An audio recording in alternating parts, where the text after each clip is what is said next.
নমস্কাৰ, চিনি পাইছেনে? মই ভূসখী, আপোনাৰ ভূমি ৰাজহ সম্পৰ্কীয় সহায়িকা। অসমৰ ৰাজহ আৰু দুৰ্যোগ ব্যৱস্থাপনা বিভাগে অসমৰ জনসাধাৰণৰ সেৱাৰ্থে এতিয়াৰে পৰা আগবঢ়াইছে ডিজিটেল পট্টা সেৱা, যাৰ জৰিয়তে জনসাধাৰণে ঘৰতে বহি ভূমিৰ ডিজিটেল পট্টাৰ বাবে আবেদন কৰিব পাৰিব। এই সুবিধা গ্ৰহণৰ বাবে আবেদনকাৰীয়ে নিজে বা PFC বা CSCৰ জৰিয়তে basundhara.assam.gov.in ত গৈ আবেদন কৰিব লাগিব।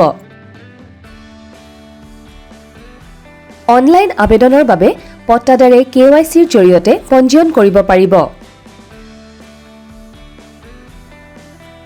আবেদন পঞ্জীয়ন হোৱাৰ পিছত আবেদনখন ভূমি ৰেকৰ্ড সহায়কৰ অৰ্থাৎ LRA একাউণ্টলৈ যাব আৰু ভূমি ৰেকৰ্ড সহায়ক অৰ্থাৎ LRA নিৰ্ধাৰিত ভূমিত উপস্থিত হৈ সাক্ষুক পৰিদৰ্শন কৰিব, যাতে ভূমিৰ অধিকাৰী বা বন্দোবস্তকাৰী উক্ত ভূমিৰ দখলাধীনত আছে বুলি নিশ্চিত কৰিব পাৰে।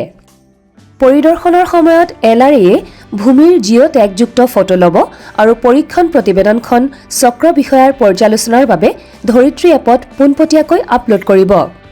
পৰৱৰ্তী পৰ্যায়ত চক্ৰ বিষয়াই আবেদনখন LRA প্ৰতিবেদনৰ সৈতে পৰীক্ষা কৰি নিজা অভিব্যক্তিৰ সৈতে জিলা আয়ুক্তলৈ অনুমোদনৰ বাবে প্ৰেৰণ কৰিব। জিলা আয়ুক্তই তথ্যসমূহ পৰীক্ষা কৰি ডিজিটেল পট্টা জাৰিৰ বাবে অনুমোদন দিব। ইয়াৰ পাছত এই প্ৰক্ৰিয়াত স্বয়ংক্ৰিয়ভাৱে QR কোড আৰু ডিজিটেল স্বাক্ষৰৰ সৈতে নথি সৃষ্টি হ'ব আৰু ইলেক্ট্ৰনিক প্ৰক্ৰিয়াৰে এয়া নাগৰিকলৈ প্ৰেৰণ কৰা হ'ব। এই নথি আবেদনকাৰীয়ে যিকোনো সময়তে ডাউনলোড কৰিব পাৰিব। এনে আবেদনৰ বাবে প্ৰয়োজনীয় নথি হৈছে শেহতীয়া ভূমি ৰাজহ প্ৰদান কৰা ৰচিদ। উল্লেখ্য যে ভূমি ৰাজহ ডিজিটেলভাৱে পৰিশোধ কৰিলে খাজনাৰ পৰা স্বয়ংক্ৰিয়ভাৱে লোৱা হ'ব।